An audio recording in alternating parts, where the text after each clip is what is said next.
جب سیٹھ سندر داس نے اپنے میڈیا سیکرٹری نمائش خان سے کہا کہ وہ مزید منافع کمانے کے لیے ایک اسپتال تعمیر کرانا چاہتے ہیں تو حسب دستور خان صاحب نے اپنے دونوں ہاتھ جوڑ کر عرض کیا، سر آپ کا خیال بہت اچھا ہے، لیکن کس قسم کا اسپتال تعمیر کرانا چاہتے ہیں؟ ارے بھائی، یہی تو مسئلہ پریشان کر رہا ہے کہ کون سا اسپتال بنوایا جائے۔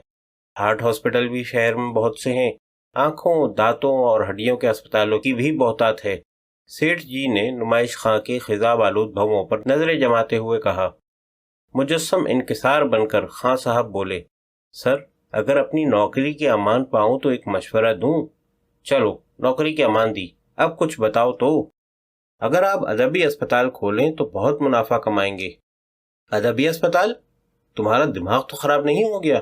یہ ٹھیک ہے کہ میں شاعری کرتا ہوں، لیکن اتنا بے وقوف بھی نہیں ہوں کہ 21ویں صدی میں، جبکہ اردو پڑھنے والوں کی تعداد ہندوستان میں کم ہو رہی ہے، میں ادبی اسپتال بنوا کر اپنی دولت کو برباد کروں۔ سیٹھ جی غصے میں آ گئے۔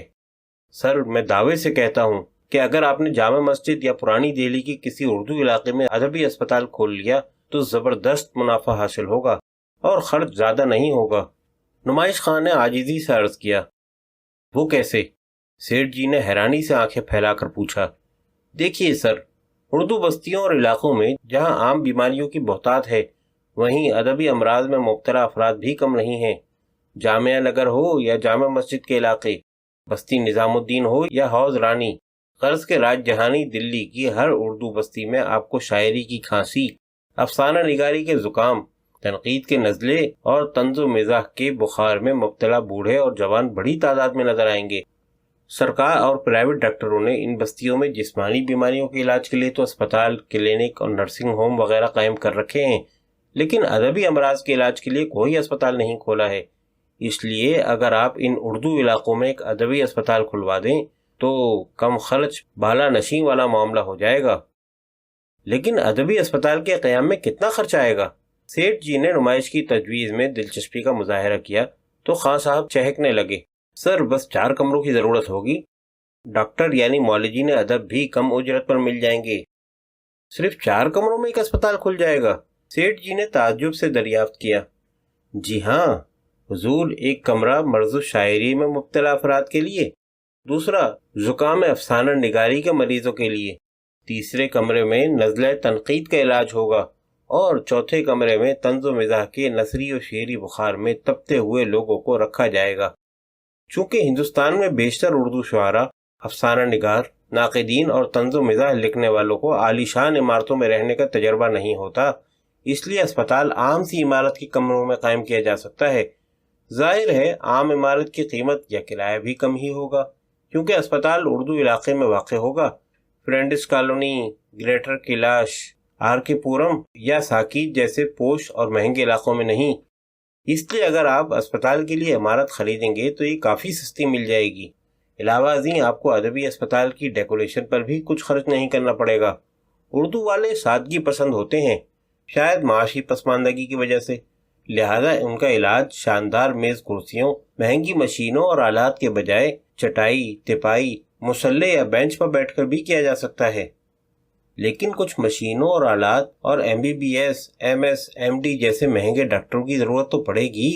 سیٹھ جی نے نمائش خان سے جب یہ سوال کیا تو خان صاحب نے اپنے نمائشی بالوں یعنی وگ کو ہلکا سا جھٹکا دیا اور عرض کیا، حضور پر نور، ادبی اسپتال کے لیے MBBS اور MD ڈاکٹروں کی قطعی ضرورت نہیں پڑے گی۔ ارے خان کے بچے، بغیر ڈاکٹروں کے اسپتال کیسے چلے گا؟ سیٹھ جی کا معقول سوال سن کر نمائش خان نے نامعقول انداز میں اپنے سیدھے ہاتھ کی 2 انگلیوں اور انگوٹھے سے اپنی ناک کو پکڑا اور نہایت انکسار سے عرض کیا، سر اگر ایک بار پھر نوکری کے امان پاؤں تو عرض کروں۔ ارے بھائی خان، تمہیں اپنی نوکری کی اتنی فکر کیوں ہے؟ یہ کہاں جا رہی ہے؟ یہ ٹھیک ہے کہ تم اول درجے کے عیار، دویم درجے کے مکار ہو، تمہارا خلوص و انکسار نمائشی ہے، تم کار، بنگلے، شہرت اور دولت کے غلام ہو۔ ہمیں معلوم ہے کہ تم دولت کے لیے اپنی بیوی بچوں اور پریوار کا سودا بھی کر سکتے ہو، لیکن اس سب کے باوجود ہم تمہیں نوکری سے نہیں نکالیں گے، کیونکہ تمہاری نمائش اور مکاری سے ہمیں اور ہمارے ادارے کو بھی فائدہ پہنچتا ہے، اور ایک سرمایہ دار اپنے کاروبار کی ترقی کے لیے سب کچھ گوارا کر لیتا ہے، تم جیسے نمائشی اور مکار ملازم کو بھی۔ خیر اب اسپتال کے بارے میں بتاؤ۔ سر، اس ہسپتال میں ہمیں مریضان شاعری کے علاج کے لیے کوہنہ مشق شاعروں، ریسرچ اسکالروں وغیرہ کی ضرورت پڑے گی۔ ظاہر ہے کہ اردو زبان و ادب میں کوہنہ مشق شاعروں، ادبی ڈاکٹروں یعنی ریسرچ اسکالروں وغیرہ کی بہتات ہے، جس کا ثبوت یہ ہے کہ ایک بار غلطی سے کسی یونیورسٹی میں اردو لیکچرر کی جگہ نکلی تھی تو 1000 ڈاکٹران ادب نے درخواست بھیجی تھی۔ اس لیے ہمارے ادبی اسپتال میں 2 سے 3 ہزار روپے ماہانہ تنخواہ پر ادب کے ڈاکٹر، 1000-1500 روپے تنخواہ پر کوہنہ مشق شاعر، افسانہ نگار اور مزاح نگار مل جائیں گے۔ اردو ادبیات میں ایم اے یا بی اے پاس کمپاؤنڈر اور نرسیں بھی مل جائیں گی، صرف 800 یا 1000 روپے ماہانہ تنخواہ پر۔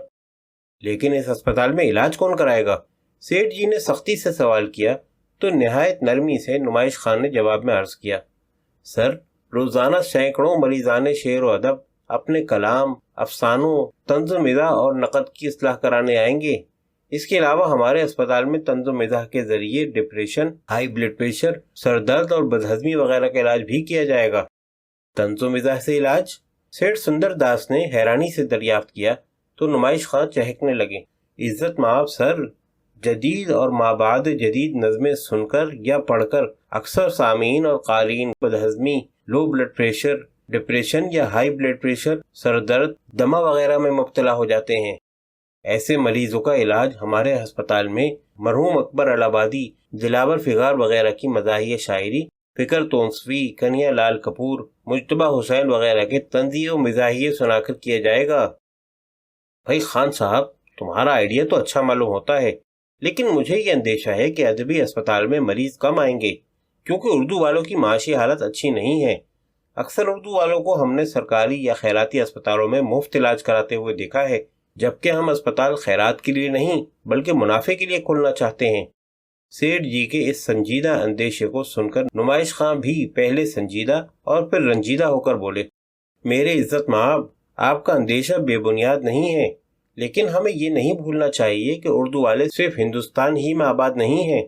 پاکستان، برطانیہ، امریکہ، سعودی عرب، کینیڈا، متحدہ عرب امارات وغیرہ میں مالی اعتبار سے مضبوط اردو والے بھی ہیں۔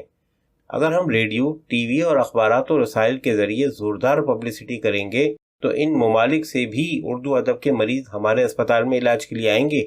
ظاہر ہے کہ بیرونی مریضان ادب سے تشخیص اور علاج کی معقول فیس لی جائے گی۔ تمہارے دلائل تمہاری صورت کے برعکس معقول لگ رہے ہیں۔ سیٹھ سندر داس نے فیصلہ کن انداز میں نمائش خان کے چہرے کو دیکھا اور حکم دیا، ٹھیک ہے، آج سے ہی نہیں، ابھی سے ادبی اسپتال کھولنے کی تیاری کی جائے۔ پرسنل اور اکاؤنٹ والوں سے بات کر کے فوراً ہمارے سامنے ادبی اسپتال کا منصوبہ اور بجٹ پیش کیا جائے۔